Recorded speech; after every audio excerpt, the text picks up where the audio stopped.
I wanna be like you. I wanna be like you. I wanna be like you. I wanna be like you.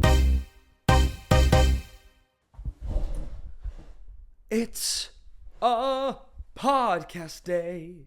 A podcast day. I wanna be like you with Elbi Cespedes, with guests galore. And Brad, a scar. Don't blame me, I don't write lyrics, I'm an actor. Hey, YouTube, Spotify, or Apple Podcasts. It's gonna be great, gotta celebrate a podcast day.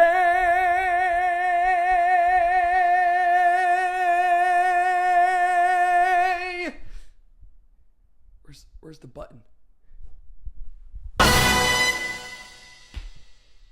You know, I can't wait till we have a full orchestra here in the studio, because I don't know if you can tell, but we don't now.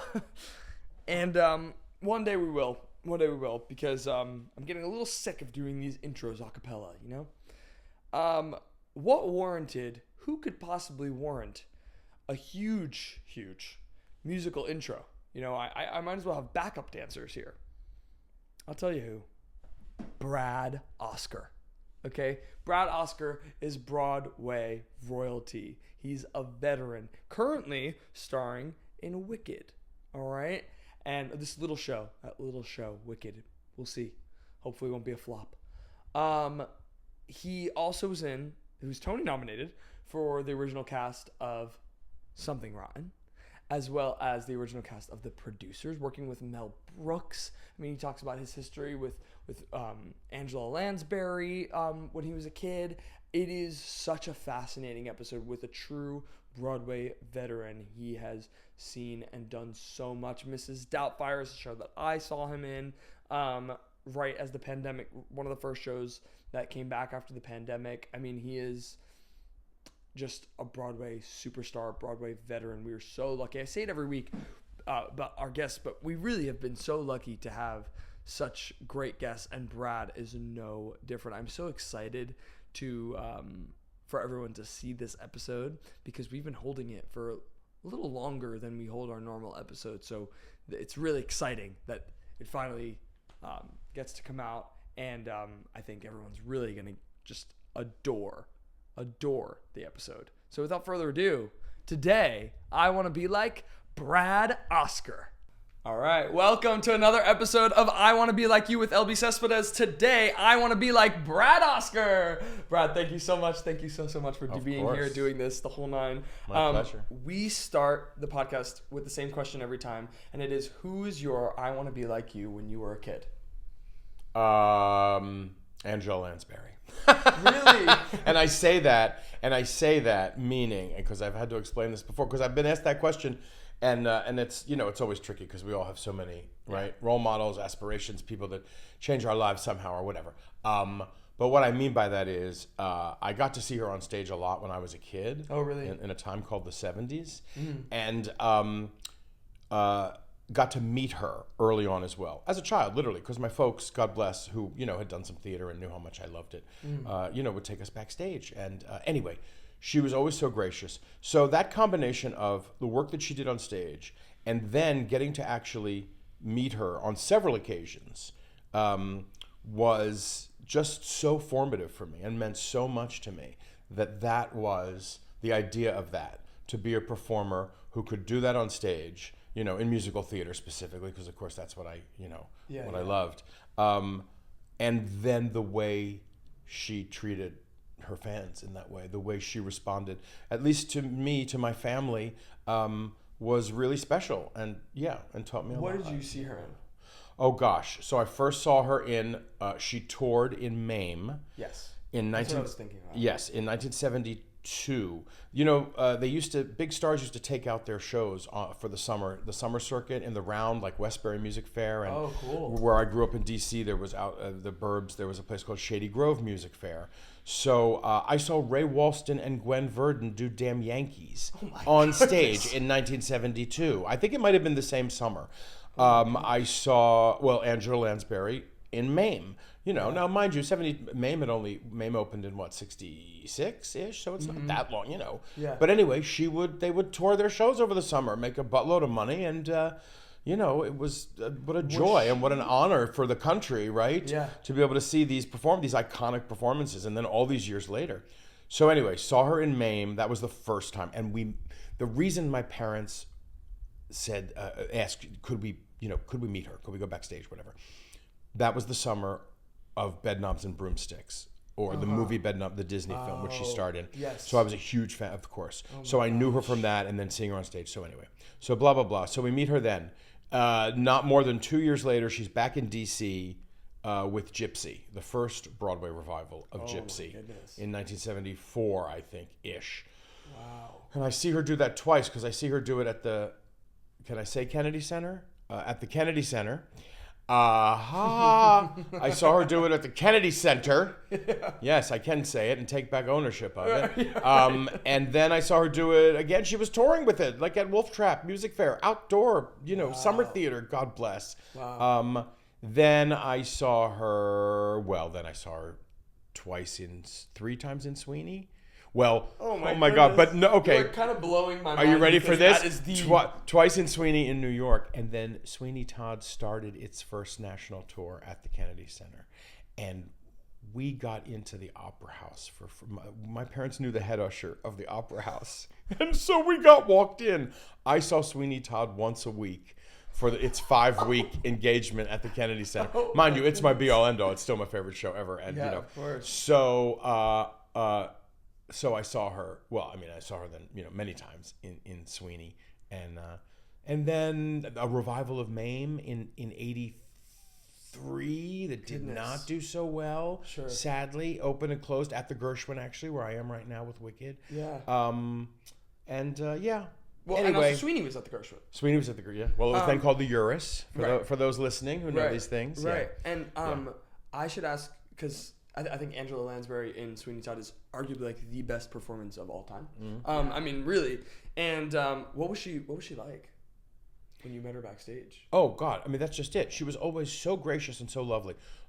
Looking back now, I'm like, I don't know whether she actually remembered us each time we met her. Mind you, we were a family of 4. Yeah. She, we met her several times in that window over the 70s. Every show I talked about, we would go backstage and see her, and she would always, and that dressing room door would open, and she would be like, "Oh, the Oscars." She always made you feel like you were, royalty in somehow. And here, it was her, for God's sake. Yeah. So again, part of what I was saying earlier, she just had this way of sharing her enormous talent and graciousness in that way that just had such an impression on me. Yeah. So she was always so sweet. I will never forget walking into her now I'm questioning if it was the New York dressing room or if it was when she got to DC with that first national, and she had her Tony with her Sweeney Tony. But anyway, I remember picking up and, she was like, "Yeah, you can touch it, you can hold it." And I'm like, "Oh my God."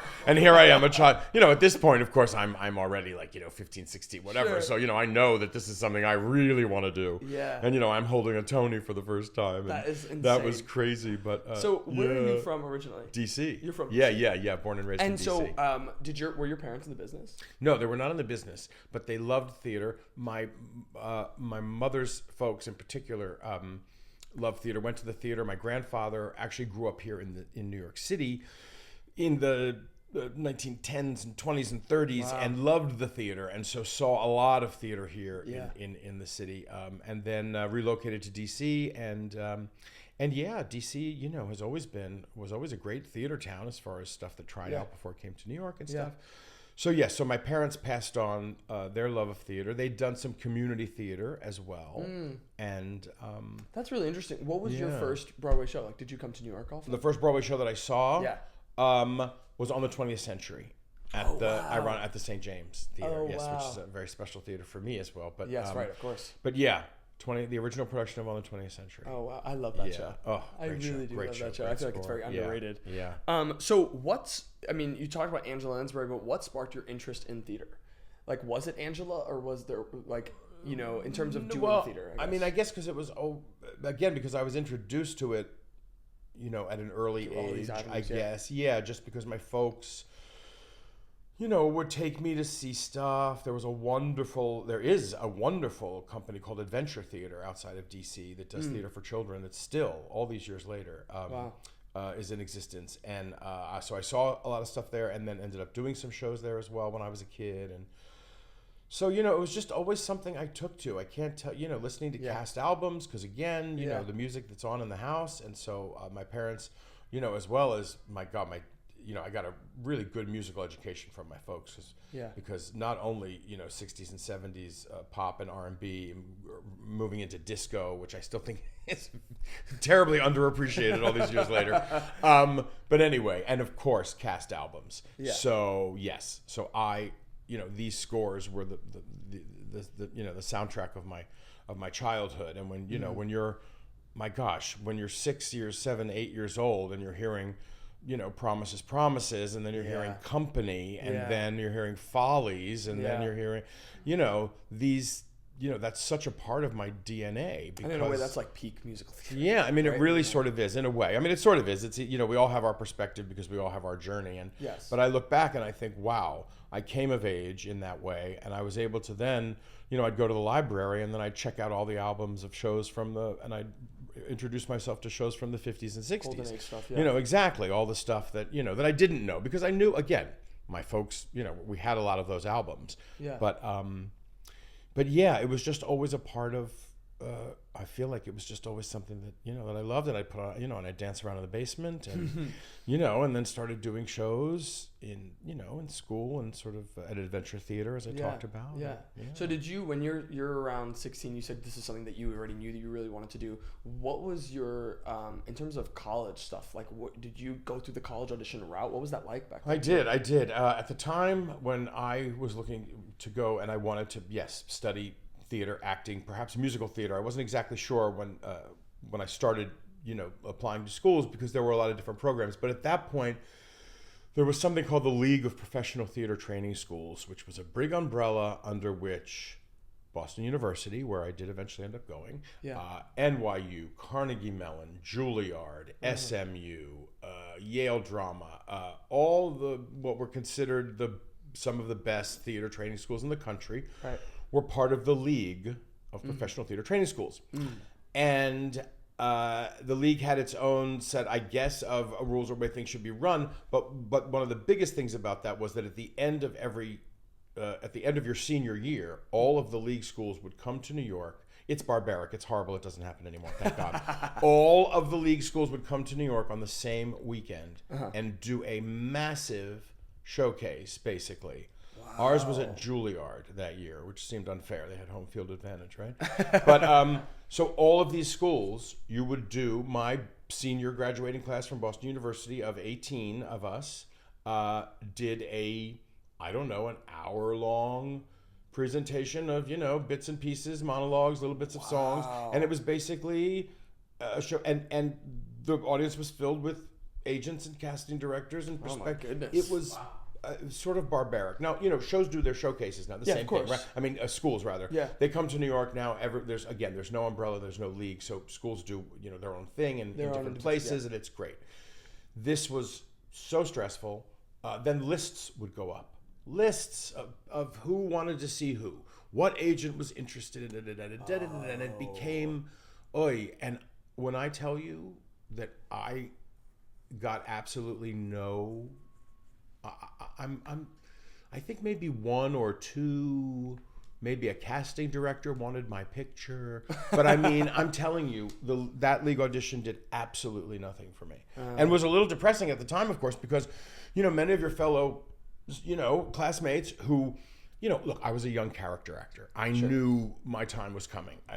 I'd been told that enough that hopefully that was going to be the case. Yeah. The younger, prettier, sexier, those people as well, they should take advantage of that time, baby. We're getting lots of bites, lots of meetings, lots of this, lots of that. So it was a head trip, and I had to sort of force perspective and, say, well, okay, this isn't going to change my mind. I'm still moving to the city when I graduate and going to wait tables and hopefully... But it is inherently like, discouraging and competitive when Of course. I mean, it still is in terms of certain respects. That's why like, Yes. when we were doing showcase or things like that, if somebody hears something, you're kind of like, should I say? Is it something that I'm allowed to celebrate, or should I just kind of, Right, you know? exactly. Because, of course. yeah, No, we're all, but and that's kind of natural. That's kind of just like a human. you know? because we are what we do. See, that's the thing Yeah. that I think is sort of so different about being an artist, certainly, but I also think being a performance artist in that Right. way, that we share, that we exist together and can't Right. really exist alone, I guess, unless you're doing Vanya or Dorian Gray. But Right. but the idea that, again, yes, we need each other, and so because it is so personal and can be such a head trip about your worth and or your value and your talent and your ability and blah blah blah blah blah. Right. It's tricky, and so yes, I totally understand. Yeah. You know, I want to take care of my people, and it was, you know, so yeah, it was a very strange time. Yeah. Yeah. Very for strange sure. time in that way. What was your first professional job post college? I did a little TV work in DC when I was a kid, actually. Oh, so I had cool. my aftercard when I was like 12, Oh, which was nice. hilarious. Yeah, but that was just some TV, sort of a news show where I was sort of a kid reporter. And Oh, whatever. cute. So as far as like professional, you know, so I had done that, but no, otherwise very traditional as Yeah. far as going to school. Where did you and say you went to college again? I'm sorry. Boston. Boston BU. University. Yes. Okay. So yes, I graduated BU and I moved to the city the following fall. Waited tables, Nice. literally. Where? Very classic. At a restaurant, sadly, that no longer exists. A whole group of restaurants that were torn down on 45th Street, the block with all the Broadway theaters. Yes. So right across from the Golden Theater and Okay. what used to be the Royale and the Plymouth, which are now called the Schoenfeld and the Jacobs. Yes. Yeah. Anyway, there were a group of restaurants there, and one of them was called Charlie's. Not Beefsteak Charlie's, not Charlie O's. A lot of people get confused. Old New York, you know, but it was called Charlie's. It looked exactly like the restaurant Joe Allen, except Okay. flipped as far as the footprint goes. Sure. It was a total theater hangout. That's so funny. There was a couple other restaurants with it, Barrymore's, Pulio's. Anyone who's listening to this who, you know, was in New York in the 80s or 90s. And you're saying it's right across from the Golden where that construction on site 45th, is where the construction site has existed now for years. They For tore years. them all down, you know, except for the little buildings on 8th Avenue with Trattoria Daniela. Yeah. They tore everything down around it. So many, And now it's just a big pit. And now it's a pit. And Yeah. from what I hear, they've stopped building. There was this enormous thing going up. And I was gonna say it was like there was rumors there was gonna be a Broadway theater. yeah, exactly. At Some- one point, it was going Yeah. to be, yeah. Yeah. So yeah. But anyway, yes, I waited tables there. But what was great about that was because it was an industry sort of restaurant. Mm-hmm. So a lot of actors, a lot of performers, backstage crew, everybody would come, as well as tourists and stuff. Right. But we got paper all the time to shows and previews, and by paper I mean complimentary tickets. Yes. For those who are listening who might not know. So because they wanted the waiters to talk up the shows, if indeed they enjoyed them or whatever, and so Yeah.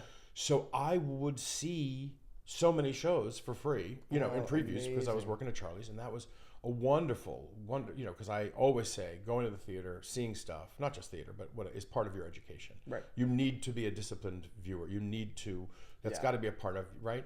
So, and plus I just love going to the theater. Yeah. So And yeah. staying in the know. Yeah, of course, exactly. So yeah, I started, and I was auditioning and all that stuff, and I got my first equity job in Worcester, Massachusetts, doing a production of Tomfoolery, which is a review of the music and lyrics of Tom Lehrer, who was a satirist, sort of political, social satirist in the Interesting. 60s. Yeah. So that was my first, as far as like professional Yeah. equity contract. And Was it like a summer contract or was it? no, it was like a 6-week regional in March and April. Wow. Yes, and then and I just then I came back and I, went back to waiting tables. Yeah. And then toward the end of '89, I went to the open chorus call for Aspects of Love, the Andrew okay. Lloyd Webber Yes, right. musical. Right. I have to pause you here because there's Yes. this. So, and I don't know if you know this, but on, I'm trusting a really reliable source on Wikipedia. It says that you did Merrily and this could be totally false because I can't find it anywhere else but Wikipedia. That you did Merrily at a place called the Keene Summer Theater. Yes. You did in 1986. 1985. So, but the thing that I guess puzzled me about it was that that's Merrily, like right out of that's the 16 OG performances Merrily. Exactly. Yeah. Okay. So the summer of 1985, one of the greatest summers of my life. I do what I consider my only real summer of summer stock at Keene State University. A dear man who has passed on named Al Corona, who I believe was Boston based. But anyway, Al ran this summer theater at Keene State University. Yeah. We did 5 shows in 10 weeks. It was crazy. It was amazing. Yeah. I run Kurt Deutsch, who now is a major producer, but at the time was an actor. Juliet Lambert, a couple of people who have, continued in the business. Anyway, we did Candide, and listen to this summer too. This was another reason I was like, oh my God, what a great summer. Candide, Robber Bridegroom. All right, you got to have one that you're not that's not your favorite. I know some people are like, you can have it. Merrily, Baby, one of my all-time favorites, Baby, and then Baby, Hollywood Baby. Ukraine, A Day in Hollywood, A Night in the Ukraine, my gosh, which wow. again is a show that is not done that much, but at the time was still relatively fresh. But yes, the OG Merrily, that original script, that original score, as is on the cast album. I remember I wanted to keep, because we'd get the scripts from whoever licensed, right? Whatever it was, Tams Widmark or whoever. Yeah. And it was licensed? At that point, yes, you could do it.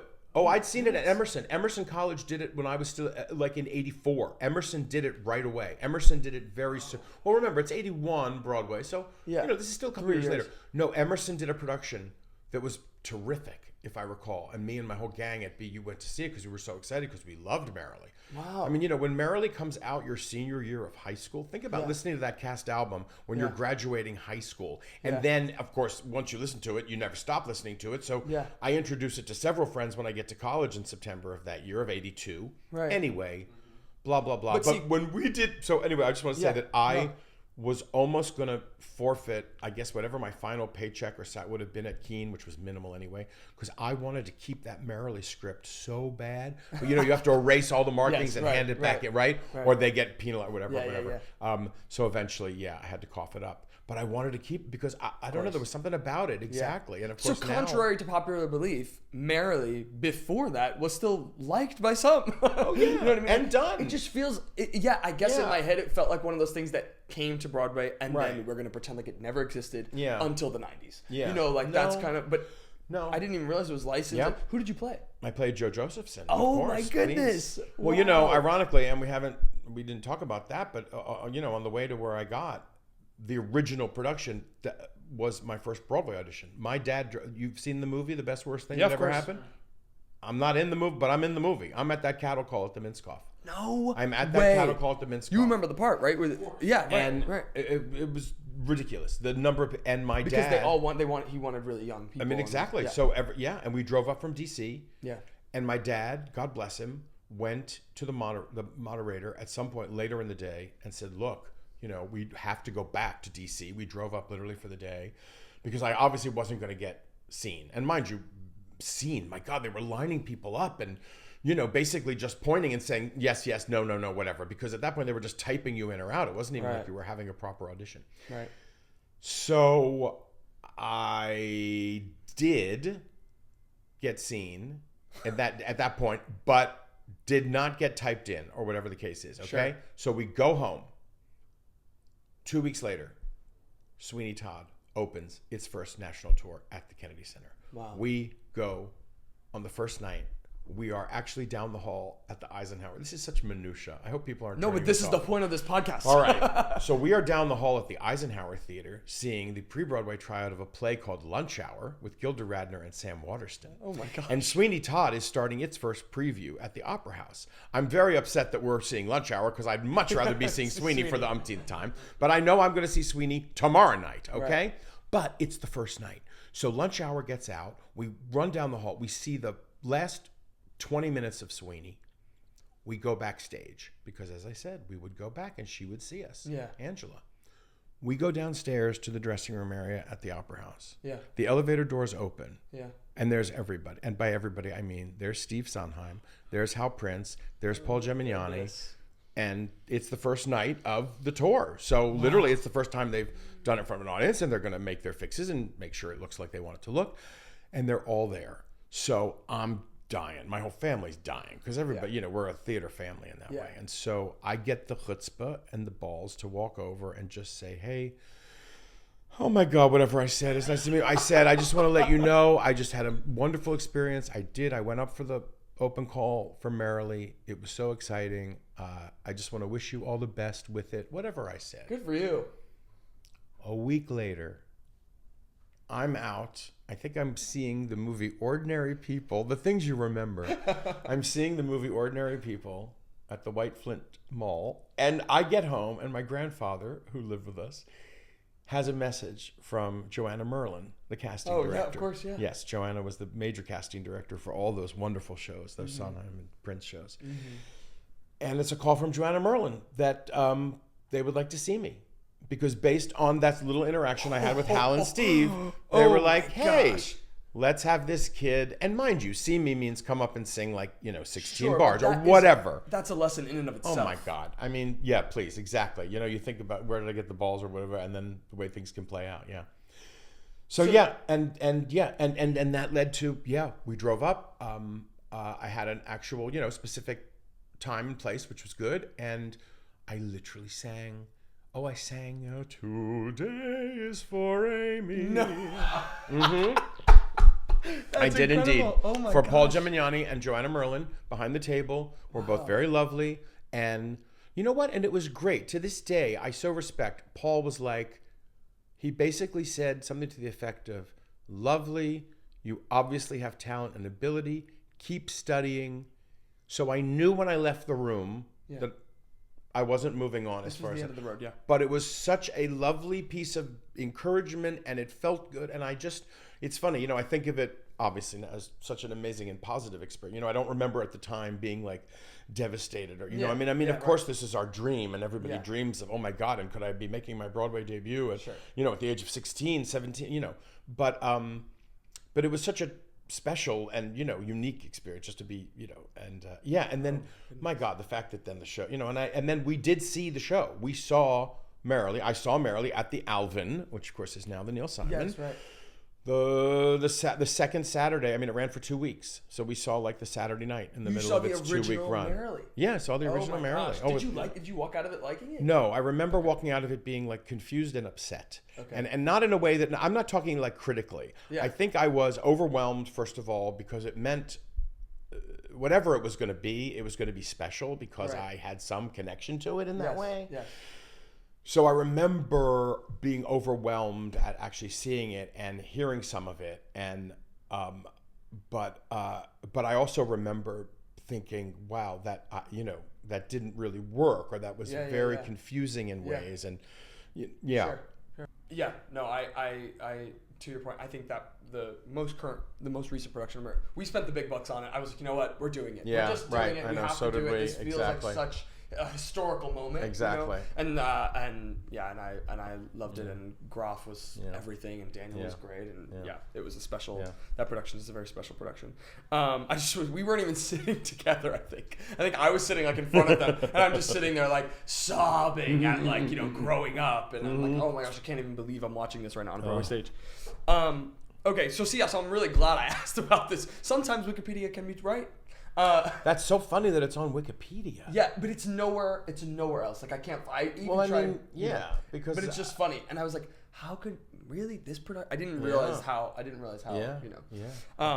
So what was you mentioned that you did? Your in Massachusetts was the first professional equity job. But was that how you got your equity card? At Worcester Foothills. Yes. No, I got my equity. I actually was able to buy my equity card because I was in AFTRA and SAG. Okay. When I moved to the city, and at the time you could, and now it's a free for all, I guess. So I don't even know. But yes, I had the option because when I moved up here, I wasn't equity, obviously, when I left school, and so I would go to non-union calls, and I would occasionally wait around at union call where they would see non-ec if they had time. Yeah. But when I realized I could get my card, and then I could actually go to these chorus calls, go to these open calls, go to the, at least put myself, I was like, well, why not? Yeah. And I did. And it ended up, working out to my favor that I did. What made you join the union when you did? being able to then go to equity auditions. Oh, okay. I see. That's it. Yeah, literally just being able to. Yeah, I mean that was the only reason to join the union. I mean, to get a union job ideally, and to get a union job, you have to go to union auditions, and to go, you have to, it was that vicious circle, right? Exactly. Cycle, yeah. So yeah, I did not think like nowadays. I have different advice sometimes, depending. But at that point, I did not think for me that there was any downside to me getting my equity card, because non-equity work was not as prevalent as it can be right now. Right. Nor was it something that I was sort of, looking for. So, yeah. How did you get your first agent? Oh, God. Oh, yeah. Agents are, And that was another thing that was always frustrating and always tough. Yeah. I thought it was frankly, I thought it was the hardest thing I've had to do at all. Learning how to sing was easier than finding an agent. It really is. It was really, so really tricky. I mean, it's, the business is hard enough. A lot of agents, it's hard enough to get work for the clients they have, much less looking for new clients, of course, but they're still always looking for new blood. Right. And you certainly want to find the next, whoever. Well, let me preface this by saying that I worked 89, I got my first equity gig. And then later that year, I booked Aspects of Love from A Chorus Call, my first Broadway show. So you booked that without an agent? Correct. Wow. I worked without an agent professionally in several productions, including 2 Broadway shows. Oh my goodness. Until 1997, 98. Oh, so I'm doing Jekyll and Hyde on Broadway. Okay, so I do Aspects of Love in New York. I do the tour of Aspects for a year. I come back to the city. I do Forbidden Broadway, off Broadway for a couple years at that point. And then that leads to Jekyll and Hyde, again, in the wonderful way that one thing leads to another, and you meet people, and the next thing you know, you're doing a pre-Broadway tour of Jekyll, then you're doing 4 years on Broadway of Jekyll. I mean, who would have thought?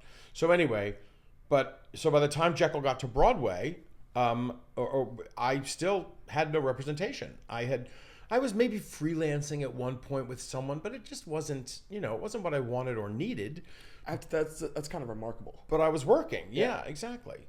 And then my friend Rob Evan, who was in Jekyll, who was a Jekyll for a while, introduced me to his agents. He said, I think they were like blah, blah, blah. And so I started working with them. And literally they took me on.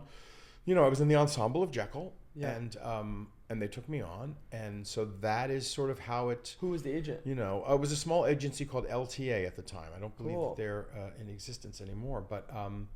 But yeah... They took me on, and I was able to finally, have an agent. That's huge. I mean, it's really, really amazing that you booked 2 Broadway shows and an off-Broadway show without an agent at all. I'm not really sure that happened. That's rare. That's a rarity, I think, now. It happens. I guess it happens. Yeah. I mean, it just sort of, again, one thing led to another, and I didn't necessarily need. I mean, you need the agent for negotiating, ideally, but again, these were ensemble. This wasn't any big negotiation. Yeah. But I didn't. One job led to another, so it wasn't like I needed this agent to facilitate or get me auditions in this case, because one job led to the next. Yeah. I want to backpedal a little bit to Aspects of Love. Can you talk about auditioning for Aspects of Love and how you booked it? So it was a chorus call. Yeah.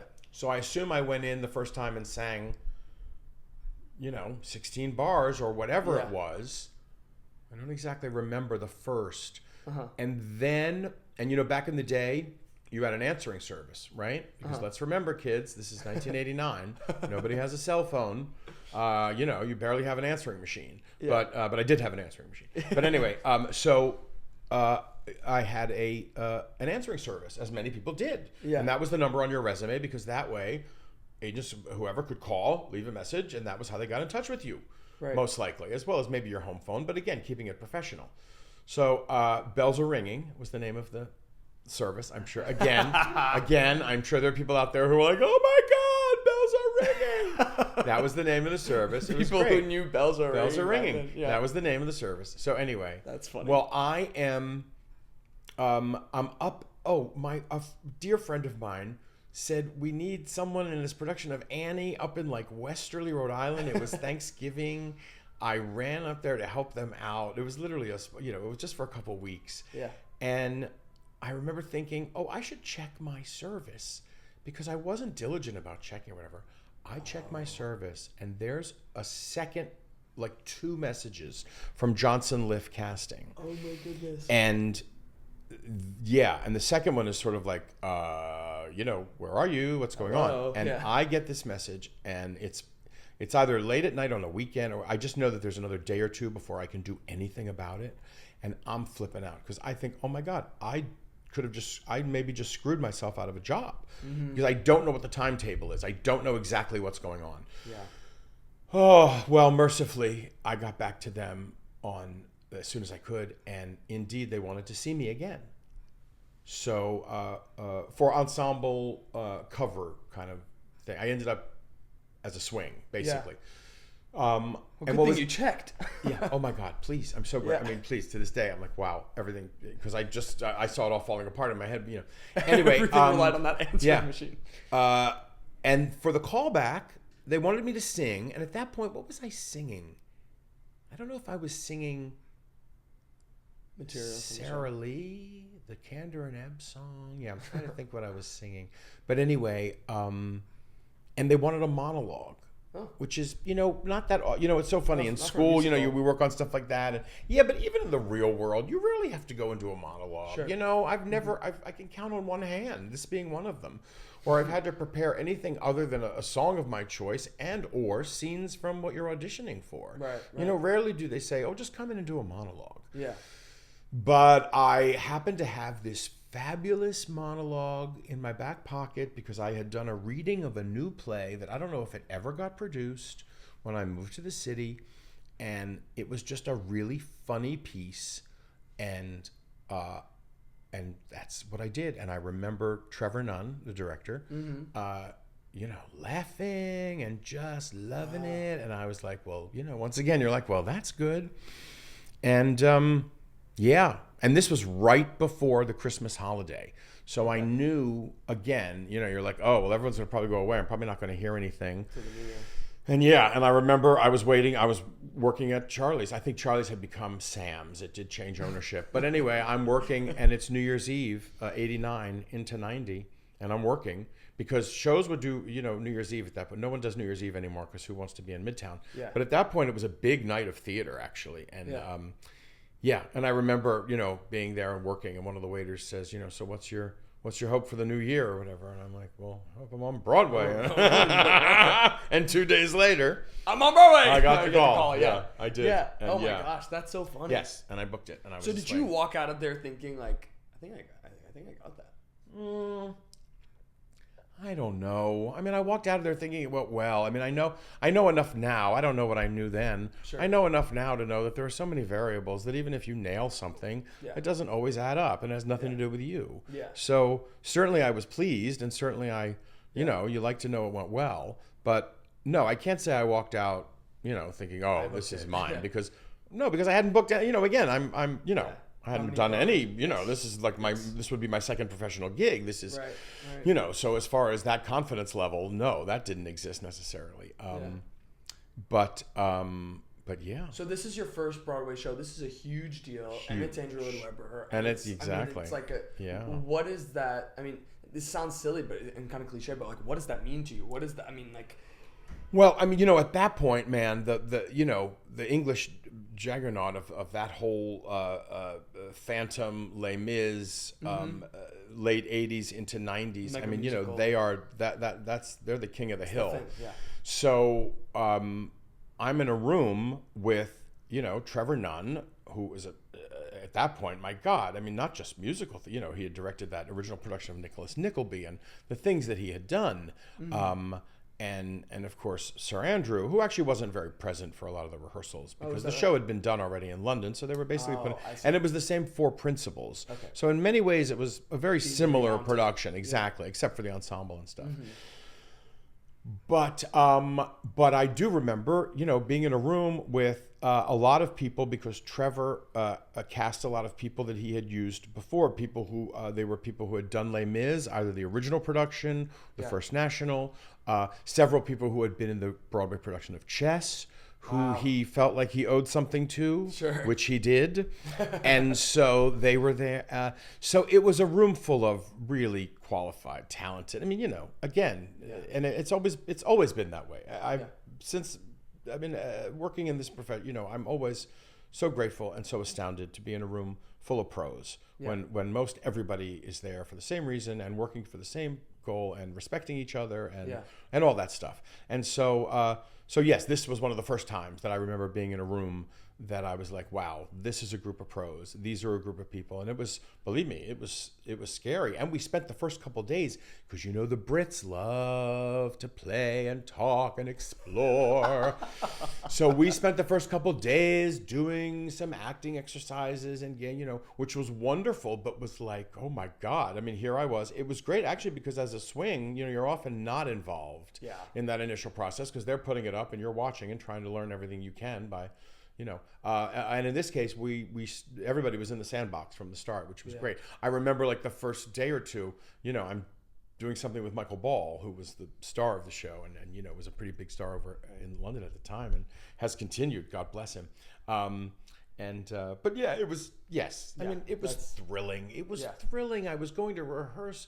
We were down at 890 Broadway, the studios that Michael Bennett had created, you know, with the Prophets from Chorus Line, which was a place where, you know, many shows rehearsed back in the day then, and some still do now. They've, you know, it still functions. What theater was it in? Aspects was at the Broadhurst. Oh, cool. Very cool. Nice. So tell me this, because I think that I always mention this on the pod, because a lot of people my age who have yet to book Broadway look at Broadway as this like big ol' answer. And to be honest with you, I would argue that until maybe doing this podcast, I felt similarly. But no, you look at it and you're like, well, once I book Broadway, I'm golden. You know what I mean? And what do you? It wasn't until recently I started thinking to myself, oh, okay, you know, you book Broadway, and then that show closes in some cases prematurely, and what do you do? I mean, you have the Broadway credit. That's a big thing, but it's only so much, you know. Correct. What is in your case? What do you do after? How long were you in Aspects of Love? You look for another job. Yeah. I did it for its whole run on Broadway, which was just a year. Okay. Yeah. It wasn't a success. I mean, it was not well received. Sure. It ran on his name and the money that they had, because they were loaded at the time. Really useful, and the whole producers. Right. So we ran for a year, but yeah. Not a success per se. Sure. So for the first time in my life, I filed for unemployment. Wow. Which I had never done. And I mean, it was just the start of that part of the rest of, you know, my life or my journey as far as that goes, knowing that, you know, every job is going to end most likely, I guess, unless you're in the ensemble of Wicked. My God, it's just... And even then, it's almost not that... It's funny, I feel like I have, you know, family who aren't in the business or stuff like that, and they're like, can't you just reach out to someone on Broadway and see if they could get you something? Or I had a friend once be like, so is it like one of those things where, you know, you book Broadway and then they just put you where they want you? Right. And he works for the Department of Sanitation, so he gets put in different stations. You book Broadway and then they're like, hey, can you go into Aladdin tonight? Right. You're in the pool. Exactly. Come see me tonight in Buena Vista Social Club. Yeah, that's what they need me for today. Oh, God, I know. No, I mean, exactly. People outside of the business don't necessarily know how ridiculous and crazy because it works unconventionally and to random. Something like the Department of Sanitation. Broadway is not the Department of Sanitation. We just go from job to job. I mean, literally, it's part of the deal, and it's never easy and it's never fun. And I've had several instances in my career when months have gone by, and I'm like, okay, is this it? You know, not many, gratefully, but you know, it's just part of the deal. And and there is, I mean, when you say like the reason why we're doing this is not that. The reason you're doing this is because you love performing. That's the thing you want to be doing, and yet you find yourself a lot of the time doing a lot of the businessy stuff. You know what I mean? Doing a lot of the agent stuff, that, you know, that kind of thing. Okay, so talk to me about Jekyll. What in terms of booking that show and all that kind of thing. So, well, you know, this is another random time and place. So I had done Forbidden Broadway here in the city, and then Forbidden Broadway closed for the first time since it had opened in 82, 83. Forbidden Broadway opens, and so we managed to close it. No, it wasn't our fault. But anyway, so Forbidden Broadway closes in New York City at the beginning of '94, and Gerard Alessandrini, who created it, decides that he wants to do another run in L.A. because it had been in L.A. a couple times. Yeah. And he felt it was time to go back to L.A., which can always be a dodgy town for theater. But anyway, so the cast that had just closed the show was booked to go to do it the summer of '94 in Los Angeles, which was terrific at this fabulous, beautiful theater called the Tiffany on Sunset Boulevard. There were 2 spaces, and one had a nice little curved stage. It was perfect for Forbidden Broadway, but it was like a legitimate, small theater, but not like a club or a cabaret space. Anyway, so we go to LA for the summer to do Forbidden Broadway. We're in LA. I'm in LA. Yeah. And Frank Wildhorn and Linda Eder come to see Forbidden Broadway. Wow. They love it. They stay after to meet us. They couldn't have been sweeter. Frank says to us, the 4 of us, hey, we're making a concept album of Jekyll. Would you guys like to be on it? Just, ensemble. I mean, talk about someone just saying, hey, you want to do this? Yeah. So I think, I know me and Christine Petty did it. So anyway, so I'm like, yeah, of course, please, sure, why not? So while I'm there in LA, I'm on it's the 2-disc Black Album with Anthony Warlow as Jekyll, with Linda Eder and Carmelo as the other, as Lucy or Lisa, or I don't know, the name kept changing. Yeah. So yeah, that's fun. I'm on the album, wonderful. And you got shot in LA? We did it, recorded in LA. Yes, It was recording in LA like later that summer. Yeah, timing. Yeah. I get back to New York after Forbidden Broadway. I'm back in New York, and I get a call. Would you like to come and be a part of this production of Jekyll that is happening back at the Alley Theater in Houston, where it had premiered in 1990, but nothing had happened since. So here we are in end of '94. And it's going to play the Alley, and then it's going to go to the Fifth Avenue Theater in Seattle. Oh, it's cool. going to do a joint run, and then they're going to see from there. But the intent, of course, is to bring it to Broadway. Yeah. So the next thing I know, I'm in Houston, and I'm a part of this production of Jekyll. Yeah. That turns into not only Houston, Seattle, and then a couple months off, and then a 9-month tour, pre-Broadway tour. Wow. And then while we're on tour, it becomes clear that production is not going to come to New York, that they are going to bring in a new director and new design. And I was one of just a few of us. The principals stayed the same: Bob Cuccioli, Linda Eder, and Christiane Knoll. But as far as ensemble, the ensemble of that tour, most of them did not end up getting the Broadway show. Wow. A few of us did. I had worked with this director previously on the tour of Aspects of Love. That's a whole other story. I was not a fan of his. I thought and still think, and may he rest in peace until I get there, as Sophia Petrillo says in Golden Girls. That's funny. He was a very difficult man, very talented, very smart. Could talk about the craft of acting, but he was a son of a bitch and dealt very poorly with actors at times and was rude and a monster. And we'll never, Anyway, so I think, by the way, because my experience with him in Aspects is not great, doesn't end so great, because I don't take over a role I'm covering and I write him a letter. Wasn't terribly nasty. I knew enough not to really burn bridges, but I wanted him to know how upset I was. Yeah. So I'm thinking, oh my God, this guy's taking over Jekyll. Well, there goes my Jekyll experience. That's the end of my Jekyll experience. Wouldn't you know, not only does he cast me in the Jekyll Broadway, but I become like his favorite, his little pet. It was hilarious. Oh my goodness. Oh my God. So anyway, and then and then Jekyll opens on Broadway again to not very good reviews at all. Right. We're the goat of the season, and not in a good way. Yeah. We don't get a Tony nom for Best Musical. Yeah. Mind you, up against such stalwarts as Steel Pier, The Life, and Titanic. Titanic is aged well enough. Which wins Best Musical. Right. But we didn't even get a nom for Best Musical, but we outran all of them significantly, mostly, and it was a great gig. People love that show. The people who love the show love the show. How long were you in that? How long were you in it for most of its run, and then again, my career? It's so bizarre. It just I was on a second leave of absence from Jekyll to play Santa for Radio City, and not in New York. They used to do the Radio City Christmas Spectacular in several other cities every year.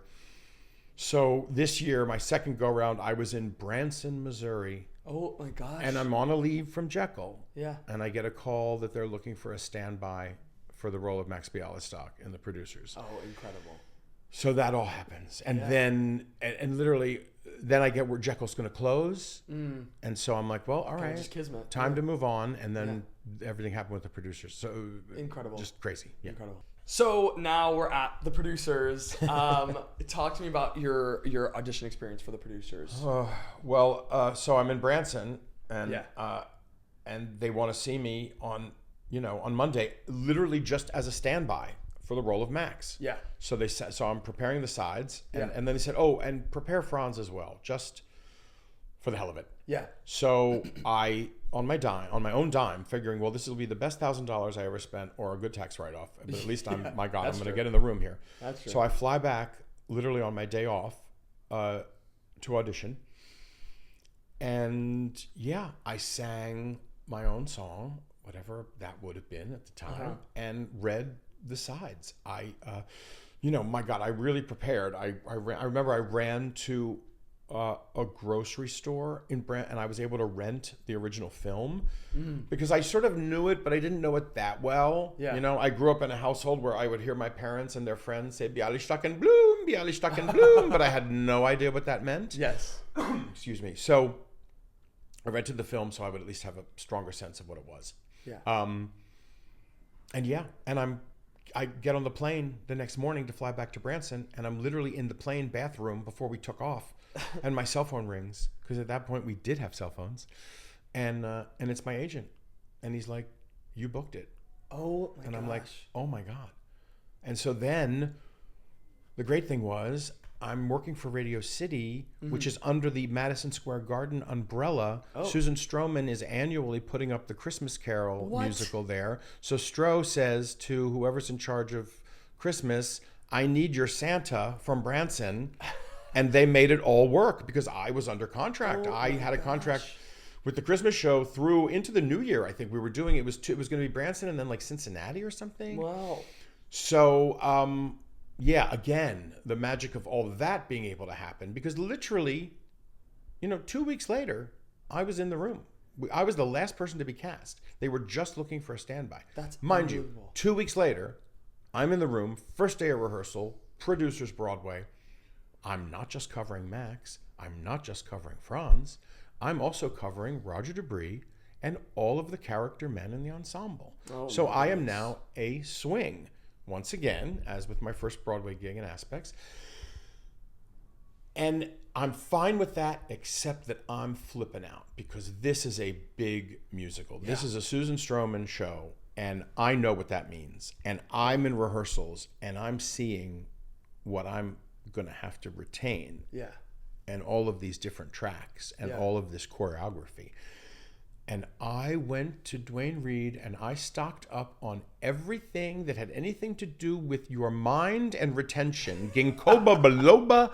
I was buying anything that I thought was maybe going to help me retain and learn and whatever. I was so flipped out. Oh man. Because it was a lot of material to be responsible for. And complicated again, material. we know how valuable swings are. And I'm, it's funny. I was never truly tested because of the way this story is going to play out, but I would not have been a very good swing on The Producers, I think.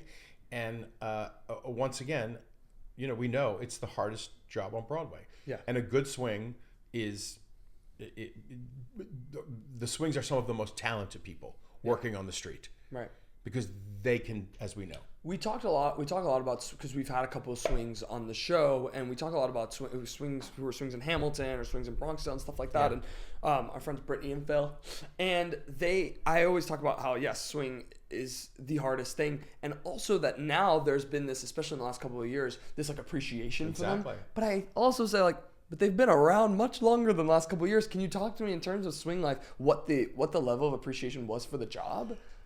Well, I mean, I think inherently within our, within the room, within the company, everybody knows. So there is again, there's mutual respect for everybody, ideally. Right. I mean, that should not, again, that should extend to anyone and everyone, right? Right. dressers, everybody. Yes, Everybody's coming together to do one thing.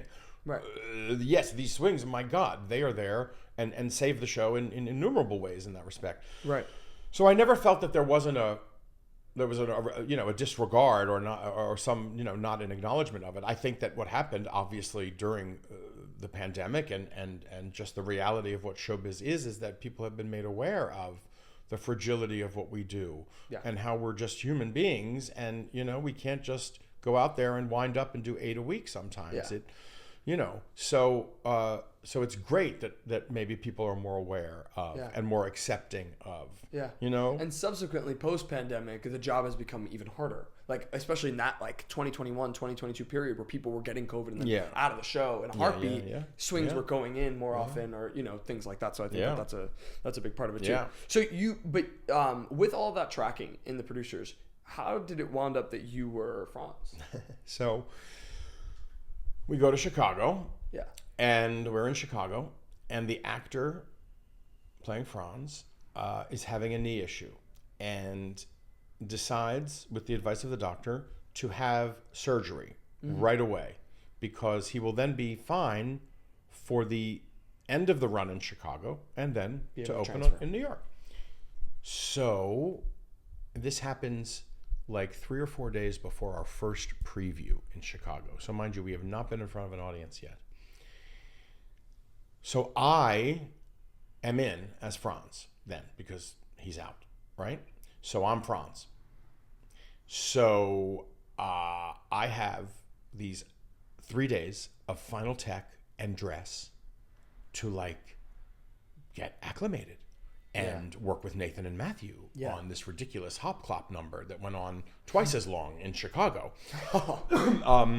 So that by the time we get in front of an audience a couple nights later, I'm ready. I'm part of I'm not going on as a swing understudy, pulled from, oh my God, you're on in 5 minutes. Oh my God. Oh, and your head's spinning and you're like, oh, I've never been on stage. Who are these people? No, I did the final dresses. I did all that. So I had the luxury of having some sense of, okay, I know what I'm doing. And then we got the show in front of an audience. And I mean, none of us will ever forget that first preview in Chicago. None of us. Because we added 10 to 15 minutes onto the show with the audience laughter. Oh my goodness. It was overwhelming and absolutely thrilling. And so all of a sudden, I'm riding that wave with everybody. And we're in rehearsal still. We're fixing, tweaking, changing, cleaning. And it's me as Franz that's in rehearsal, fixing, changing, tweaking, cleaning. So things are starting to get not built on me, but you know what I mean? Yeah. I'm the actor. Right. I made a suggestion here or there. I remember at one point, there's something still in the show that's mine. Wow. As far as that goes, my God, what a room. Again, what a room. But the being a part of that, and the whole time I'm thinking, this is just temporary. He's going to be back. You're a placeholder. Of course. Enjoy, live it, stay in the moment, all these things that, and so I did, and it was thrilling. And he came back for the final week of the run. And look, one thing led to another. Our business is entirely subjective, as we know. It is entirely subjective. And for whatever reason, the powers that be decided that they were happier with what I was doing, or that it was more in line with what they wanted. And I'd heard rumblings that things were going well for me, but I couldn't even listen to that because you don't want to accept Nothing's official till it's official. And we landed at JFK on the Monday, back from Chicago after a triumphant run. And again, I have a message from my agent. They've decided to buy the other actor out of his contract. Wow. You are now Franz. You will still cover Max. Yeah. And you will still be a secondary cover for Roger Debris if needed. I'm fine. Yeah. But all of a sudden, when I tell you, not only my God, now I'm playing a principal role with this company in this show. Oh my goodness. Just absurd. But wow, the realization though that I did not have to learn all of those ensemble tracks because mind you I'd then been in the Franz world for the whole Chicago run, so I had done none of the work I would normally have been doing as a swing in Chicago, which is learning all those tracks. Right. So I'm thinking, wow, we're gonna get back to New York and I'm gonna have to work my ass off because I'm that's my responsibility. That in and of itself is a blessing, yeah. But wow, it was crazy. And the next thing I know, I'm choosing a paint color for my dressing room, and it's just, and that is so crazy. It's like these are my problems now. Yeah. Now I don't know if I want blue. Can you talk to me about Mel Brooks? I mean, like, it feels like how involved was Mel Brooks, and also Mel Brooks is a living legend. Yeah. Thank God, and just like this was everything. This was such a big pivotal moment for Broadway, to be honest. Mel's everything you think he would be. Mel is Mel. He really is. I mean, he's an open book in that way. And the Mel that you see on TV, the Mel that you see in interviews, the Mel that you often, that we all sort of feel like we know, we sort of do. Because that really is a lot of who he is. Yeah. Mel lives out loud. God bless. He rings that bell, as he says. Yeah. And, oh God, I mean, he was a huge part of, he was totally present. I mean, this was his baby. And he... Right. Was also, again, great, talented people, brilliant, creative people are smart enough to know that when they surround themselves with brilliant, talented, creative people to create one thing like a musical, which is such a collaborative effort, it's going to be that much better. And Mel was so gracious and so smart in knowing that he had put together this extraordinary team that knew exactly what they were doing and how to put this show up and celebrate everything that the producer celebrates as far as American musical comedy. Yeah. And it was just, it was everything to be in that room. It was a master class. Watching, Nathan and Matthew find stuff and with Mel and Stroh and try things and their Nathan's knowledge of all the great comedians, stage and film, his extraordinary. It's why he is who he is. You know what I mean? Right. Because again, the smartness of that as an actor to make choices that are yes, ideally going to be funny, right, and clever or whatever, that elevate the material, but that are smart and come from a place of I always say, as we know, they say comedy is harder than drama. They say, right, in that way, because there's got to be truth. Yep. Comedy that's not based in some sort of truth or pain or something like that, isn't its fullest. I think isn't as full as it can be. And so it was truly a learning experience. On my feet. Talk to me about when, in terms of comedy. This is a big general question, but in terms of how much of it do you find you do in front of the audience? Like, how much of it comes to your brain? Spontaneity is really what I'm asking about, in terms of like the Producers is a show that you're finding things in previews, but also you're kind of finding stuff all the time. In every show, you're finding stuff all the time. How much of it do you be like, you know what, I think it'll be funnier if I just try doing this today and experimenting? See, that's tricky because, I don't even, that's a tough question, I guess, right? Because it does live and breathe every night, of course. Yeah. Something like the producer, material like the Producers, the way Mel writes, there's a music to that. It's musical. Comedy is to me is very musical in a way. The sound of the cadence, the way right. So there's a style and a rhythm that is very specific, I think, to a lot of Mel's material in that respect, that needs to be honored. So you could try it different ways. I've seen people try to play Max differently. Yeah. And I've seen some where I'm like, what are you doing? What do you do? You can honor the material. It's okay. You're not stealing. You're not stealing from Nathan. You're not stealing from, you're honoring the material. Right. I mean, look, I was still a cover for Max. I ended up going on for Nathan over 70 times. Right, of course. That first year. And then I assumed the role of Max. Right. For like another 4 years after that, between Broadway and tour in London.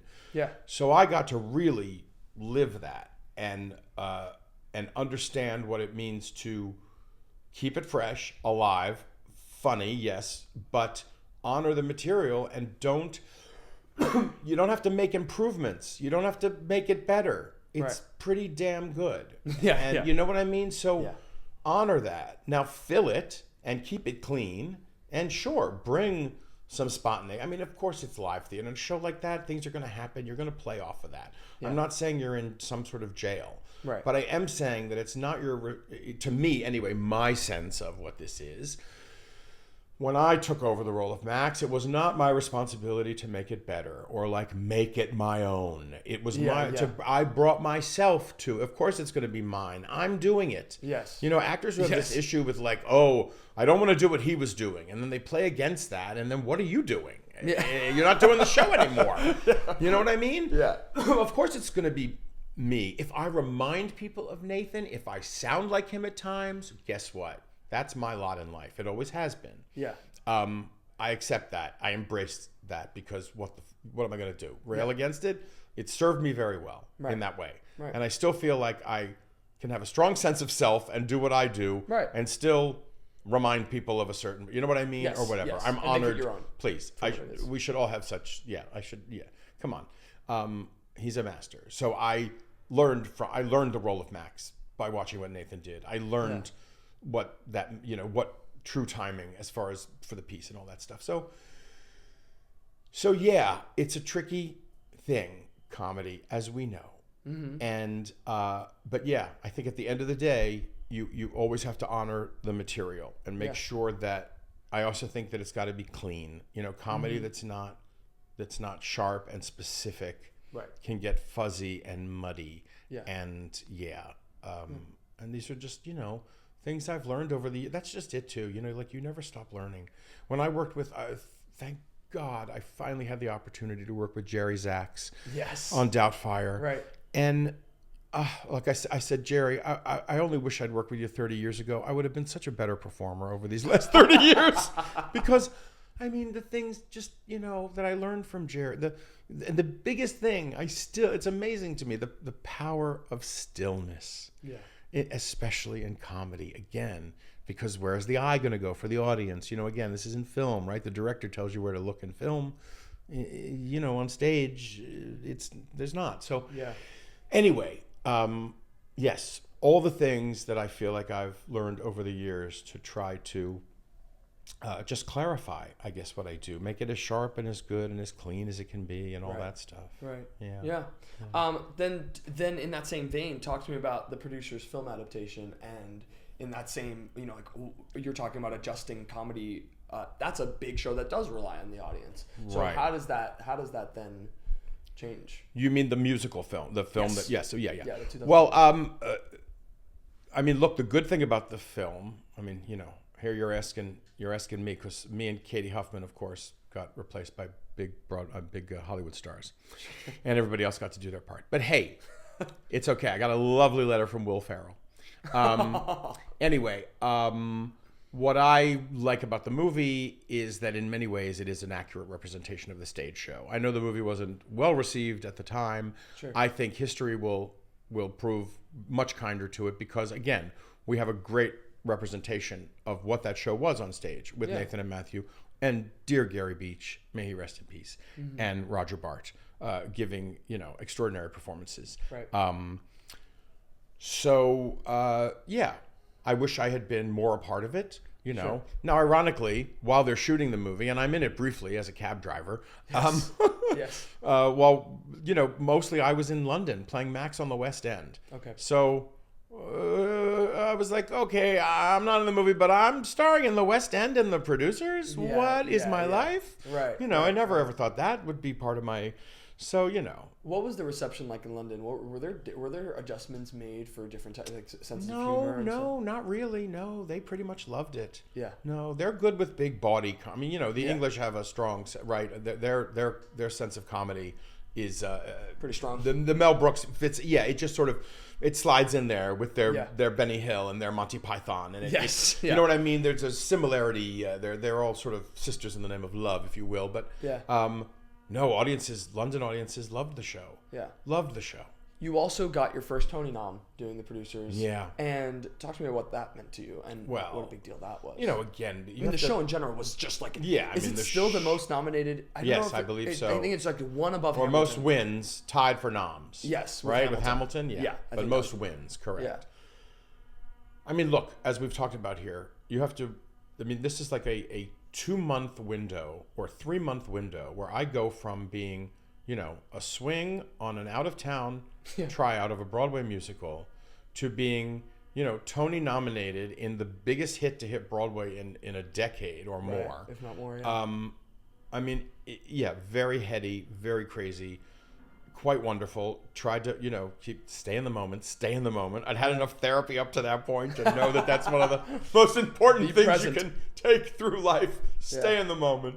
But, you know, sharing it with my family and friends was just, so it was extraordinary. So, okay, so the funny thing is I had not gotten any prior nominations because, you know, all the other noms for Drama Desk, Outer Critics come out prior to the Tony noms. You didn't get any of the So leading up to, no, everybody else had. Now, mind you, Drama Desk and Outer Critics are also including Off-Broadway. It's a much bigger pool. Yes. But, you know, whatever. And again, I'm the new guy in town. I'm not, of course, Gary's going to, and damn well better be nominated. And Roger already had won a Tony for Charlie Brown. So I had gotten no previous noms. So Tony nom morning, I am certainly not expecting to be nominated because I hadn't been yet. And again, this is all good. I'm part of the ride.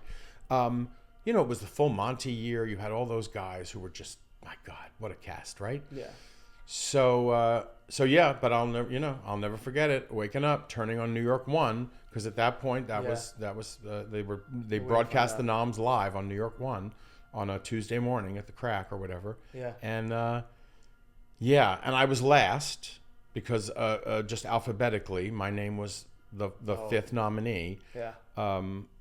And yeah, what a build up too. Yeah, I mean, they must have done it on purpose. Yeah, I just started sobbing and you know, called my parents, and you know the whole thing, and then the rest of the day is just crazy because it was. And the subsequent weeks, you're doing the luncheons and you're doing all that. Well, yeah, and then you're doing and then you have that window, which I have to tell you, having experienced it twice, being lucky enough, the first time in 2001. Yeah. You know, there was like a 4-week window between noms and the Tonys. Now it's like a 6-week window. Mm-hmm.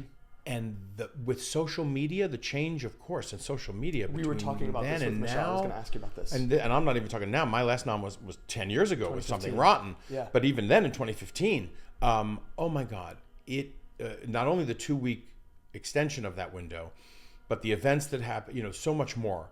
So yeah, 2001 was great. I was living the dream. My God, the events were wonderful. Getting to know the other nominees. It's how I developed a friendship with Linda Lavin, dear Linda. And it was just fantasy land, just crazy. But it's also, you know, it's a little stressful because you also are doing the show every night and knowing that there are nominators at the show every night.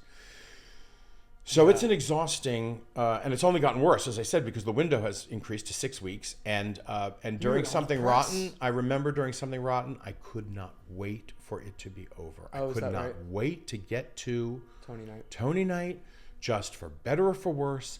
Let's get through this and get back to just doing the show again. Because, you know, as we know, doing 8 shows a week is its own thing. It's hard enough. Having all that emotional, psychological craziness is a lot. I mean, please, we should all have such issues. I mean, believe me, it was a wonderful ride, but yeah, it's a lot. Yeah, it's a lot. And even between the press, you have to do and all that. Yeah, exactly. There's just a lot of responsibilities and, you know, pushing. You know. So I'm going to do a big old leap to Something Rotten. All right. Tell me about how you booked Something Rotten, and tell me about the oranges of Something Rotten, which you're repping right now. Yes, exactly. Yes. I was asked to do a read, a week-long table read, if you will, behind music stands. Yeah. Casey got in touch and said, you know, I think this would be a really fun role. Yeah. Would you come in and read this for us? And so, and I think there had been 1 or 2 prior. I know at one point I'd heard, I don't know the truth to this, that Martin Short was somehow in the running or thinking of it or had interest in it. I don't know. Or they were thinking of him. I don't know. Yeah. So we do the week-long table read, which, you know, played well, delightful, really funny. I'm like, wow, this is pretty clever. This is pretty funny. Yeah. And of course, that number, a musical, was pretty much as it was in its final version. I think at that point they had nailed it early on, if I recall. Wow. But I'm thinking, while we're doing this reading behind music stands, I'm thinking, oh, I can see this now on stage, and this guy Nostradamus is going to have to be a real dancer. He's not going to. Maybe he shouldn't look like a dancer, but at some point, I think Casey, or at least my mind, what the number should look like, he's got to like break out and you know what I mean? Yeah. And I'm just thinking, oh, I don't know what, gee, I wonder if this is something that ultimately I will be able to do on stage. Yeah. Based on what this number seems to sort of be. Anyway, obviously they were happy with what I was doing. And I booked the Phantom tour. There was a new production of Phantom that went out, a new design. It was the same, but it went on a tour for like 5 or 6 years. Yeah. And sadly, this was after Big Fish had not succeeded, sadly, on Broadway.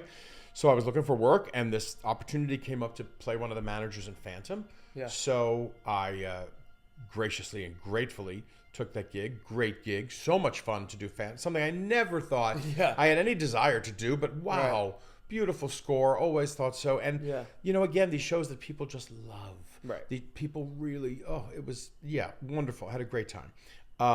And while I'm on tour with Phantom, I get a call that they're going to do a 4-week workshop of Rotten. And thank God, able to make that work with Phantom. Yeah. So I come back to the city for a 4-week, let's put it on its feet, off book for money people, the whole thing that we do now. Mm-hmm. And in that room in 4 weeks, man, this show came together like gangbusters, because what was going to be an out-of-town tryout in the spring of 2015 in Seattle was scrapped because the St. James Theater had opened up, and everybody decided, I guess, again, the powers that be, Kevin McCullum, lead producer, and they decided, I think we're ready to come in. I don't think we need to go out of town. That's so bold. Which is tricky, always. And so, the next thing you know, we're booked into an opening in the spring of 2015. Yes, always tricky, especially with musical comedy, not to go out of town, not to experience it with an audience on its feet for a while. Well, also, this isn't like this big IP show. It's an original That's show. That's just it. No one, I mean, exactly. With a title that people are like, what? Yeah, right. Which was part of, I think, why it was because people had no idea what they were about to see, and then were delighted by it. And I also have to say that remarkable work was done on our feet in Act 2. The work that Casey and specifically Brian Darcy James and Heidi Blickenstaff. There was a lot of work in Act 2 that needed to be, not a lot of work, but there was stuff in Act 2 that they still were working on. Yeah. And that was the only sort of stressful, trying to solve, crack the nut during previews, because otherwise, mostly it was about, tightening the show, cleaning the show, all that stuff. But yeah, we were able to do that on our feet and still, come out on top. That's amazing. So with that then, talk to me about the preview process, because I imagine if you're not doing those out-of-town tries, a lot of that then, in terms of audience reception with the comedy, so right, comes out of the exactly. process. And that was another overwhelmingly joyous thing about Something Rotten, and just as far as one of my top 5 nights of live theater, as far as being on stage. We did a group sales event at the Little Schubert, or whatever that theater's called on 42nd, that off-Broadway house. It's had several names, but anyway. No, not the Duke. No. Across. I'm blanking on what it's called too. Yeah. So we did a group sales presentation, and we did the number, a musical, and they loved it, of course. But we thought, well, of course they loved it. They're group salespeople. They're musical comedy people. Of course they loved it. Okay, so, and it was not in full costume. It was just a rehearsal presentation. Flash forward now, several weeks or a month later, however long it is. Yeah, we're ready to do our invited dress of Something Rotten.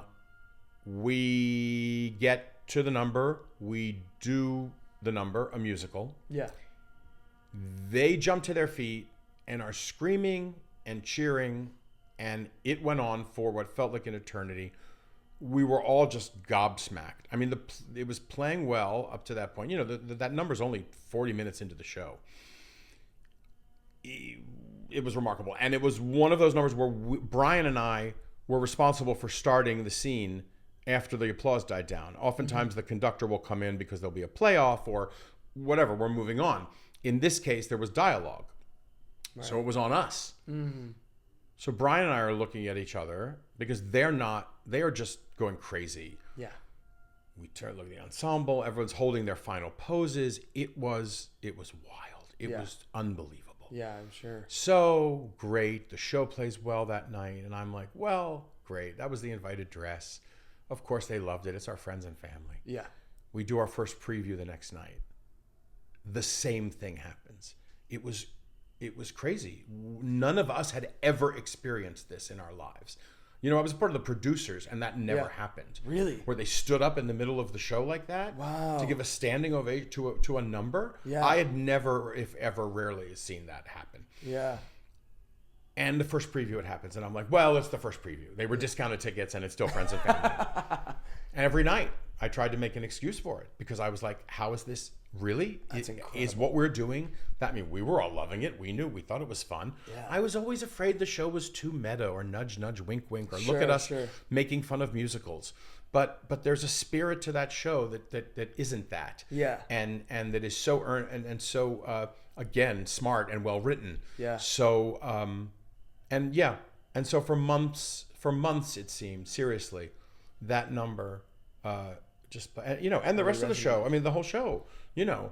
And oftentimes they would stand at the end of the big egg number in Act 2, the omelet. You know? Yeah, right. Excuse me. Yeah. That's incredible. Yeah. That's awesome. That's was so crazy. special. It was. You went and worked. This is what, like, unfortunately, I think this is the only show that I've actually seen you in, which is Doubtfire. And when we first met, we had chatted a little bit about it because it was such a timing thing with Doubtfire in my head. A lot of it. When I saw it, it was right before you guys took that break. So it was around December of 21. Right. And I dug it. I thought the tap number was awesome. I thought the rhythms of it were really great. I thought the book was pretty strong. Yeah. And so I guess talk to me about how Doubtfire came to be and how you came to be a part of it. Let's start there, I guess. Yeah, I still have PTSD from Doubtfire. I do.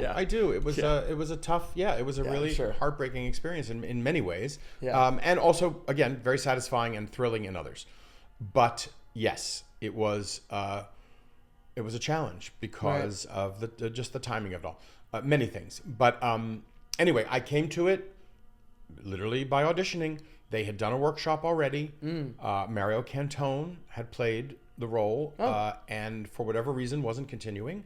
So they were looking to replace him. And I went in and I auditioned because, you know, I had worked with Jerry a bit on Addams Family. He had come in because I was the replacement cast. Yes. So he had come in to help tweak a little bit. Excuse me. But I had never been, you know, in a room with him, like really rehearsing a show. Went in, auditioned. Of course, I knew the composer lyricist book because it was the Rotten Guys, which was lovely. Yeah. And so I booked it. And we, you know, everything was pretty normal. Excuse me, for the first couple months anyway. It's, you know, we rehearsed here. We went to Seattle. I was going to say, how was it received over there? It was received pretty well. Yeah. I mean, you know, you always know there are parts of the show that need to be worked on. There are always parts of the show. They're usually in Act 2. You know, look, we weren't trying to... There was nothing about Doubtfire that was going to break the model and or futz too much with the source material. Right. They were very smart about playing it, you know, playing it straight, as 'twere. Yeah. But, you know, honoring what worked about the show and not futz with it, as opposed to, if I may, what Tootsie did. Sure. Which sort of destroyed the original property because they made too many... Well, they were trying to make it exactly, but then it's not Tootsie. Sure. So, right. So anyway, we were trying, I think, not to, or just a different way of approaching the material, let's say. Okay, so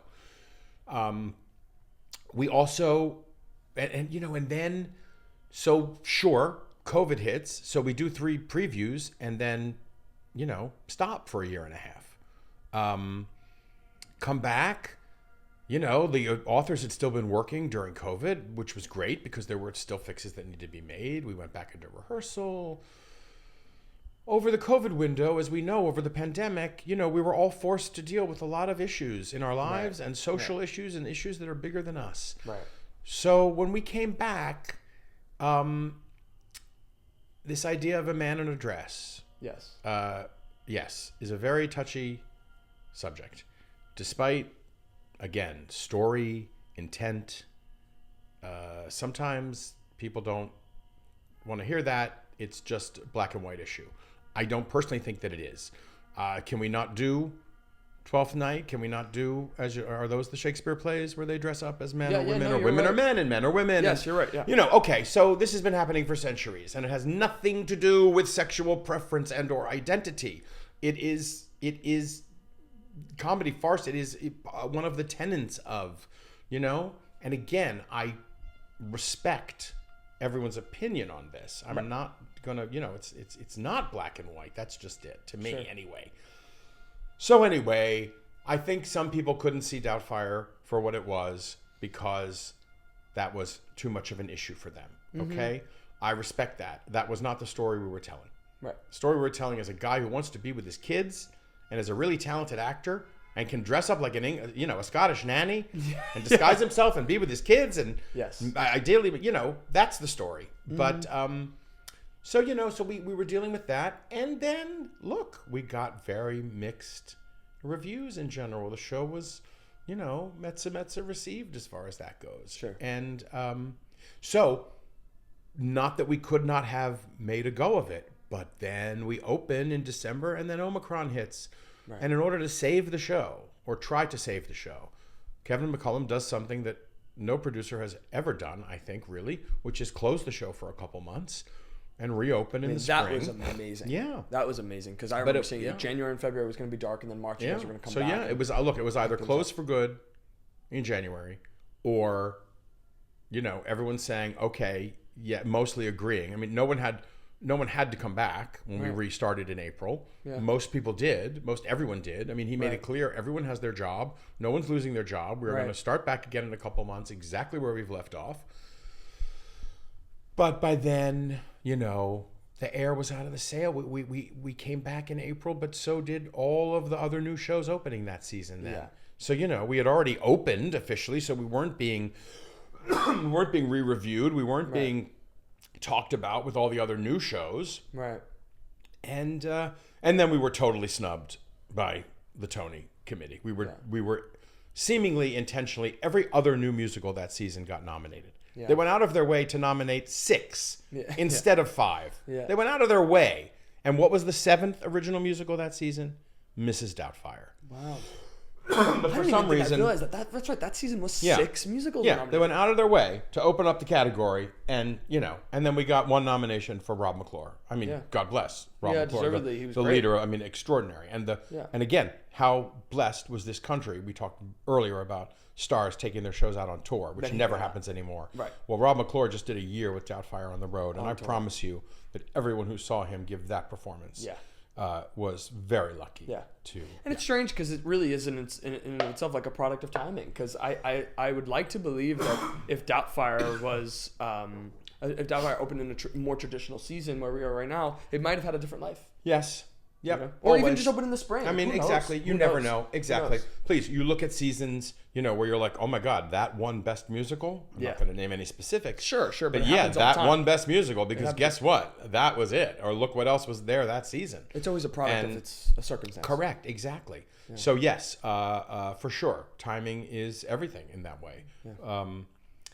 Yeah. But look, it had a successful tour. It is still running in the West End. It's run for over 2 years in the West End. That's right. I didn't know that. And because, of course, the property is so well known, it's going to be done, I think, all the time. Regionally and for sure. I pity the poor actors who were going to try to get in and out of all that drag. My God. Right.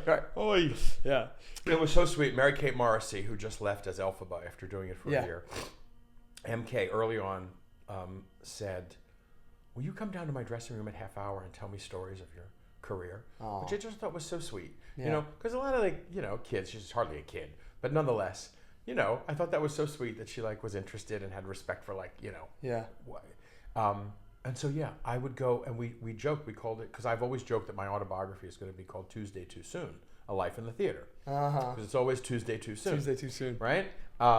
And yeah, so we would joke that I was coming down to do the Tuesday Too Soon podcast or whatever. Oh, that's very And we would sweet. talk, and and we went all through. It was amazing. She literally wanted me to go literally year by year, project by project. Oh, that's awesome. See, well, here's the thing. And this is a big part in starting this podcast too, is Aaron Lazar was on a podcast, and he's talking about how when he did that Evan Hansen tour, he was like, I'm the elder here, I'm the one, you know, whatever. And he's like, and then it felt like no one was asking me stuff, no one was asking me questions. And Michelle talks about it a lot too, is like the whole like, all right, guys, take 15, take 5, and then everyone goes and rushes to their phones rather than like looking around and being like, oh, Susan Stroman's here, you know exactly. what I mean? So so I think that's a big part of doing this too, is like you know, I'm like absorbing all of this.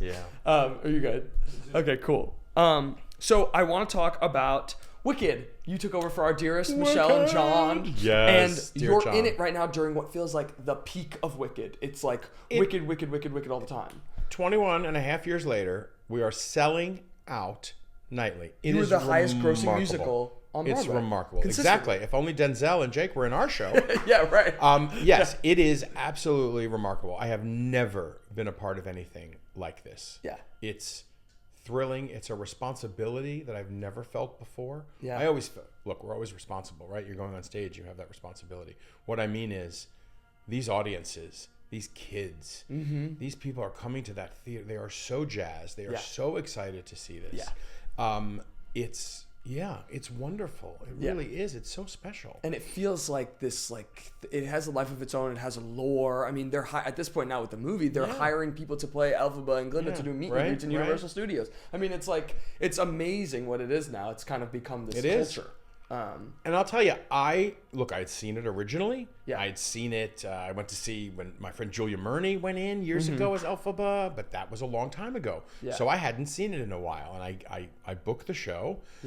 And so I go to see it. Right? And to see John and Michelle and I was, first of all, I was shocked at how political it is. I just didn't remember that so much, or I didn't stay with me as much. I don't know, or it resonated differently at the time 20 years ago. Yeah, it could be that. Well, wow. I just have wow to say, because this show, and it was criticized for that too, by the way. I went back and read a lot of the original reviews, and a lot of them like, oh, it's heavy-handed, it's so didactic, oh, it's so political, oh, blah, blah, blah, blah. Well, guess what? My God, it could not be more resonant right now. I think so too. It could not have more to say in many ways about what is going on in our political climate right now, and I am playing a role. I had no idea when I went in last March, as the months went by last year in the world that we were living in leading up to November. It was wild. I'm like, oh my God. I came to this realization of who I was playing. Mind you, not that it changed my intent as much. I'm almost surprised now that I look back. I'm like, you didn't see, but it's funny what we see. And I think as, you know, when you attack a role as an actor, you know, when you're playing someone who I wouldn't necessarily say he's a villain, but I don't think he's a good guy, the wizard, at all. But I can't approach it as I'm playing a bad guy schmo. No, my guy, right? It comes from a place of honesty. Exactly. Want, need, purity, whatever that is. And I'm amazed at how even I myself kept some of who he is from myself, if you will, and discovered it as the year went on, which was really thrilling as an actor, to be honest with you, to discover that and flesh it out in a way. But again, it's another reason why doing the show nightly is so important right now, and why the show is still there. I mean, not just what it has to say, you know, about the relationship between Elphaba and Glinda and otherness and all of that stuff, which has always been with us. You know, but How have you seen the resurgence? Like, how have you seen post this movie in audiences? I mean, what are you seeing in terms of? I mean, look, they always cheered and screamed. I mean, I can't say that it has changed that much. The only thing that has changed is that we are full every night. I mean, you know, last year there were windows of time when it wasn't necessarily sold out every night. But no, you can feel I guess it is a little more tangible. You know, the minute the lights go to half, they respond. Woo! You know, the minute the lights go to half. Yeah. Before they've even said, like, you know, please turn off your cell phones or whatever they say. Yeah. So they are jazzed. You can feel that they are pumped because, a lot of people are either seeing it for the first time now because they did see the movie and they want to know how it turns out. Yeah. Or right, they're coming. Some people don't know exactly. where Act 2 is going to wind up. No, a lot of people are like, oh, so that's what happens. Yeah. Yeah. They get to intermission and they leave. Or they're coming back because they saw the film and they're like, oh, you know, I haven't seen the show in so long. I really want to see it again. Yeah. You know, or the best, they're bringing their kids. They're bringing their friend. They're turning other people on to Wicked. And what did you think of the movie? I thought it was great. Yeah. I was so impressed with how faithful they were Yeah. to the stage play. I appreciated that because so many times, you know, they try to, whatever, open it up, cut songs because, that's not going to, you know, the fact that Sentimental Man is in the film, you know, this sweet little, you know, that would be a song that you could think would easily be cut or whatever. It's too slow, it's too quiet, it's too this, it's that, whatever. You know, back in the day, you would think they might have. But I thought they honored the source material. And again, if it's working 21 years, 22 years later, you know, and all over the world and all over the country, you know, maybe we shouldn't futz with it. Maybe we should just honor it and open it up in the ways that they did. And certainly part 2 is going to be a lot more opened up. Oh, yeah. So part 2 is going to be a different experience. Because they're adding, I mean, first of all, Act 2 is only an hour long and the movie's going to be 2. They're adding a couple new songs in the second part. That's right. So, you know, part 2 will be a different experience. But I was just thrilled to see Wicked Act 1 mostly intact on the screen with some lovely additions and you know, great performances. That's exciting. I want to talk briefly about Schmigadoon. You just did the, you know, at this point right now, the only staged production of Schmigadoon.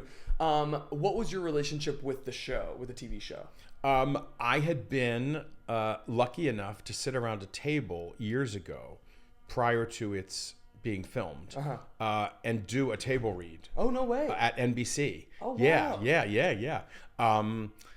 And then of course, put myself on tape and didn't get it. But were you going in for the mayor? Alan Cumming for the mayor, exactly. And then Alan Cumming does it, yes. So anyway, so I had been a part of it in that way, in the process. So flash forward, last summer, they did a week-long read just to see how it would play. And I was invited back to play the mayor. And and then we did it as a Kennedy Center stage production. And basically did a full-on pre-Broadway tryout in less than 4 weeks. That's amazing. It was remarkable. It was, and again, as I mentioned earlier, working with professionals who know what they do, love what they do, honor, respect, smart people. It was just a joy. It was a great room to be in. Yeah. And we were able to do something I think pretty remarkable. In a very short amount of time. Yeah, well, all the videos looked just so... Yeah, right. It looked so good. You guys had such a stellar... Mackenzie Kurtz and your ensemble looked amazing. Jess Laprado is like... he's... Everybody. I mean, you know, again, ensemble, these, you know, they worked so... My God, they learned these full numbers and they're singing their asses off. And it was a What I think I really dig about Schmigadoon, too, and in all these press videos is the fact that it is a parody of the Golden Age musical, but the music is Golden Age, and you guys have to appeal toward that style, which you don't see very much anymore, and people are excited about it. You know, which is there's something that's I don't know, refreshing about that. Yeah. You know? And you know what's interesting is because again, language, and it's so funny because another reason why I wasn't sure how Schmigadoon would play on stage. You know, you use the word parody. Yeah. It's actually not, and that's what's so interesting is the idea, the difference between parody and sort of pastiche and probably a word that I can't even find right now. The great thing about how it played on stage, which surprised me, is that other than the two characters who wander into Schmigadoon, who can comment on it, who can be arch and sarcastic and snide and all those things, none of us were or can be. And you had actors that could fill these roles, these archetypal roles, the Billy Bigelow character, the mayor of town, the school, the nest, you know, the uptight woman, Emily Skinner, God, who could fill these roles and without commenting on them, without judging them, without making them parody and the truth of that, then you realize why the Golden Age was the Golden Age, why these stories did play, why we can watch Carousel and King and I and why these stories still resonate, and why, even though, yeah, it's a little corny or it's a little perhaps dated in its execution, it's not. It's still story. It's still people and lives and emotion. And so I think Schmigadoon truly celebrates that in a way that's not at all arch or nudge, nudge, wink, wink. You know, again, we're talking about Rotten, the similar territory, but like different enough. There's something, Schmigadoon's heart is enormous. Yeah. And I was sobbing at the end of each, crying at the end of each performance, because it's a beautiful sort of finale. Are you guys covering the first season? Yeah, it's just it's the first season. Okay, top to bottom. Yeah, and, that's awesome. Yeah, I hope it'll have a life. Yeah. I think it's very very hopefully, special, very sweet. Hopefully we'll see it here. And the fact that Cinco Paul, you know, all of this from the mind and the fingers, the score is just. Have you ever listened to Bubble Boy? His music. No, Bubble Boy's really cute, and it's really well written. I think. So I hear. Yeah. Let me ask you this. We ask this question all the time. I am big on manifestation. Who we want you to manifest a dream guest for us as well. Give me a dream guest to sit in this chair. Susan Stroman. You were the third person to say Susan Stroman. So she's coming on. That's it. She's coming on. We might as well book her. All right. I appreciate that. I would love for Susan Stroman. Yeah. Okay, so I have this fun bit that we're doing. Fun for who? Fun for both of us. And really fun for the audience. Okay. Because the show is called I Want to Be Like You. I haven't even been looking at the, Because the show is called I Want to Be Like You, this segment is called AI Want to Be Like You. So have you ever played with AI at all? No. Okay. I really haven't. No. Okay. So what I asked AI to do was, AI knows a bit about you, Brad. Oh, God. And what I asked AI to do... okay, I can't wait. This is not true, right? Right? No. See, that's so funny. That's what Michelle thought, too. No, what I asked AI to do is to write you a musical. Oh. And for you to star in. And this musical is called Sasquatch Samba. Okay? Okay. Yeah. And I have a scene they produced for us to read. If you're game... You are Marty, and I'll give you a little bit of background. So, Sasquatch Samba is a wild buddy comedy musical about Marty Mulligan, a has-been Broadway director, and me, Ricky Vega, a talentless Iowa newbie. That's how they. Marty bets his comeback on a ridiculous show about a lovesick Sasquatch who sambas to woo a cryptozoologist, Dr. Lila Fern. Ricky's his unlikely star, and their misadventures clashing with rivals and fumbling rehearsals prove that harp trumps skill in this absurd toe-tapping romp. That's the description AI gave us. You're Marty Mulligan, a loud cigar-chomping ex-Broadway hotshot, desperate to reclaim his fame. Once a master of extravagant flops, he's now a sarcastic showman with a gaudy blazer and a hidden soft side, reluctantly mentoring Ricky through chaos. So, to give a little background of this scene, this is Marty has no choice, and Ricky's coming in. I'm Ricky, and Ricky's coming in to audition for Sasquatch Samba. You're Marty, and you want to give it a shot? We're going to give this a cold read? Yeah, we'll give it a cold read. All right. So, the scene, the audition mess. A cramped, messy rehearsal studio, a rickety piano sits on one side, played by Lenny. He's our accompanist. We'll imagine him. Christian, you're him off camera. Who's half dozing. Marty Mulligan, Brad Oscar, marches in, rocking a loud blazer and scarf, chomping a cigar. Ricky Vega trails behind, nervous, clutching a ukulele. All right, kid, you've landed in Marty Mulligan's comeback zone. That's Sasquatch Samba, a musical so nuts it'll make cats look like a shaved house cat. What's your name? Ricky Vega from Iowa. I brought my ukulele. Iowa? Love it. Pure farm boy gold. You're my Sasquatch. Lenny, hit Bigfoot Bossa Nova. Is that just shut off, Chris? No. Okay. I just want to make sure.